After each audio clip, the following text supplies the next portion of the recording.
Hi everyone, welcome back to the channel and to a new review. And today I am going to be reviewing Predator versus Spider-Man. That's correct, you heard that right. Predator versus Spider-Man. Let's talk about this.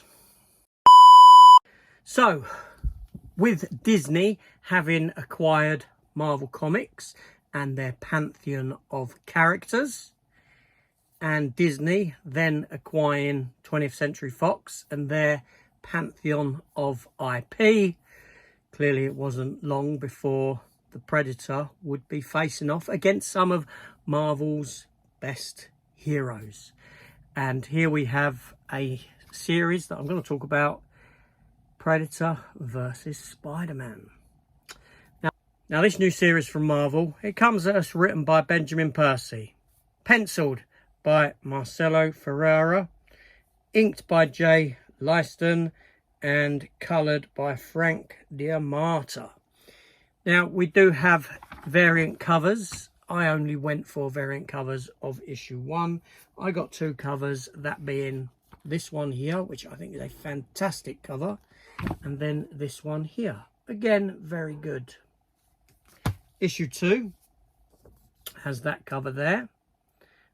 This is a variant cover, not the main one. This is the variant edition. Mary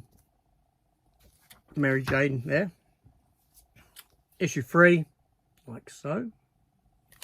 And finally, issue 4. As you can see, it is a 4-issue miniseries. Okay, so what's the plot about? Well, it's set in New York City, Spider-Man's hometown, and it is hot. It is grueling temperatures, just like we know that the Predator enjoys to hunt in.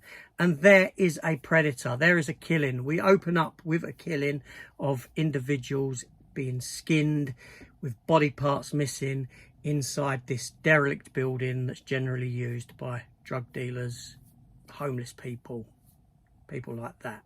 And the police is investigating. There's a police investigator there who's talking to someone that she believes to be part of the cleanup crew. Only it's not. It's Peter Parker. When he gets the information that he wants, he swings away. He contacts J. Jonah Jameson, tells him he's got some news for him. We come to find out that the Daily Bugle isn't in a particularly good way. They haven't got any good stories. A lot of their storytelling is now online. The newspaper is online. Peter Parker is 5 subscription cancellations away from losing his job in good old J. Jonah Jameson fashion. Only on his way back to the Daily Planet with the story that he's got and the photos that he's got, he comes across a robbery, a heist in progress with this van. A van that's speeding down the street, nearly kills some kids. Peter has to step in the way to save these children that are playing in the road from a fire hydrant that's been burst, cooling off in the water, and he loses track of the vehicle. The vehicle pulls into this warehouse, and lo and behold, the individuals are attacked by the Predator, killed by the Predator. Peter Parker turns up and comes to realise that there's a serial killer at loose. Serial killer at large in the city, and he relinquishes this information to J. Jonah Jameson. We meet up with MJ and a friend, and they're on the subway system when all of a sudden all of the power goes out in the city and they are stranded. They are trapped on this subway train, and the Predator comes a-calling. Predator comes a-hunting. And there's stuff going on about them trying to get the city back up and running and all this sort of a thing. And we get to find out that there's someone else on the hunt as well. And this is Kraven. Kraven's about in town because he wants to know what's doing these killings and wants to go after the hunter that's doing these. We jump to issue 2. And the police officer, well, she's still investigating and she's hunting down Peter Parker now because Peter Parker has gone and taken photos in an active crime scene that he shouldn't have been in. A worker goes into the underground and finds the train, and most people on board have been murdered. They have been killed. Anyone is not safe. Anyone is being killed. Doesn't matter if young, old, children, whatever, pregnant women.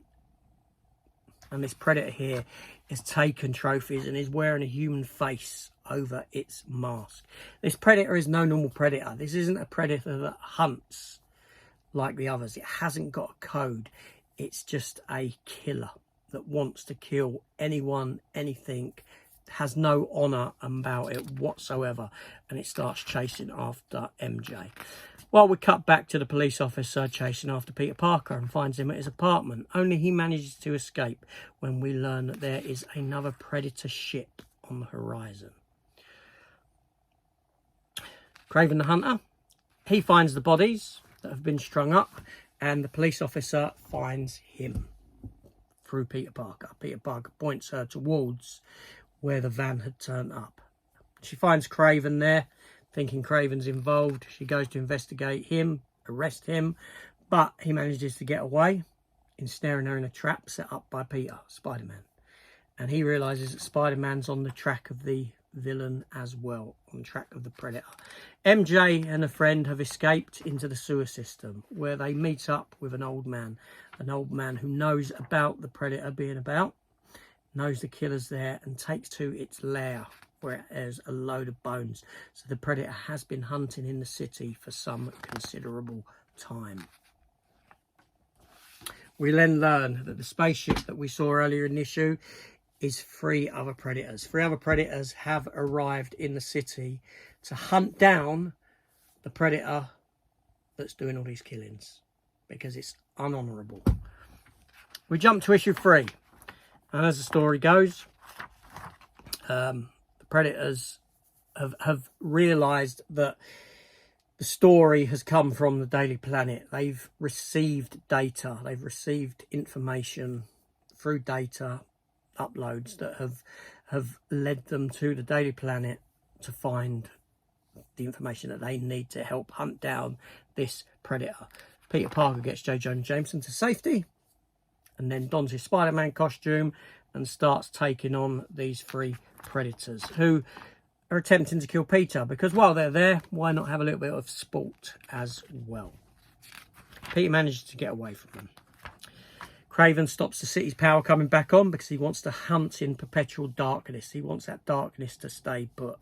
Only when daylight comes about, we learn that the Predator has gone and killed people in nursing homes, animals in the zoo, children in swing parks, things like that.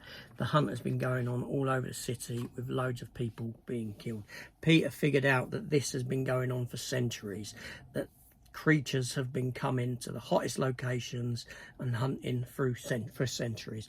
This is through going to the library and pulling old books, because all the power's out in the city. The old man in the sewers with MJ comes to realise that the Predator's due back. They can hear him, so he sends MJ and her friend to safety just before he gets killed by the Predator. Peter's still fending off with the other 3 Predators at this point, and manages to get away from them. But J. Jonah Jameson's office gets blown up.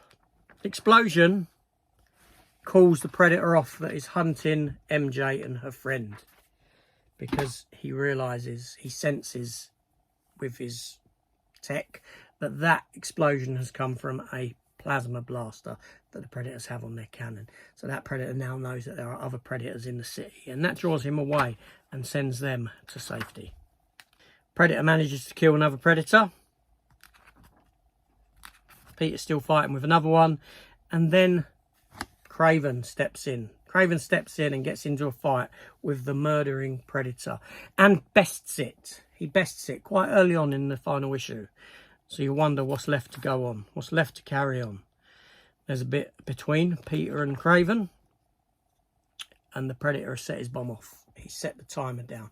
Peter wraps that Predator up in webbing and carries him across the city to the Hudson River, where he drops him dead centre into it to explode.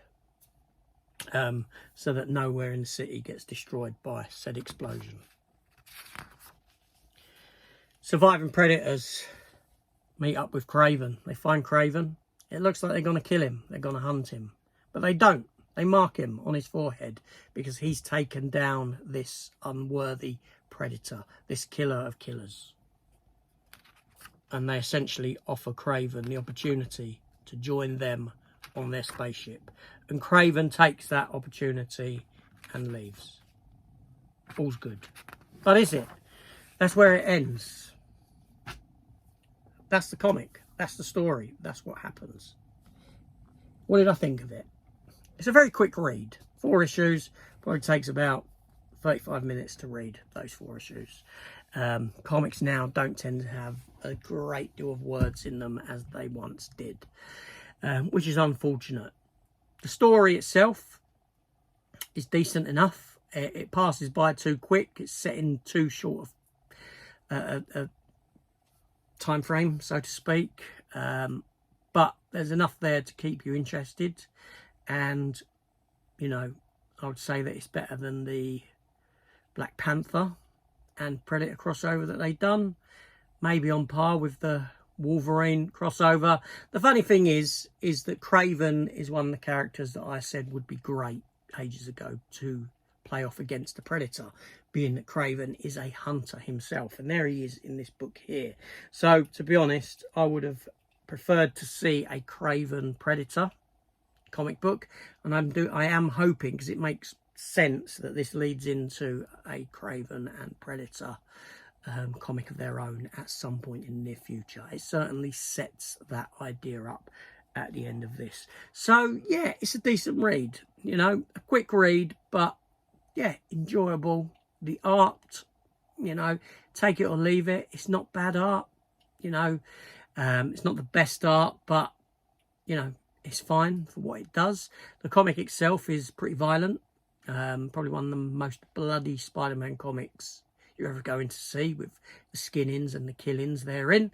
Yeah, so for me, that's, you know, a decent read. I had fun with it.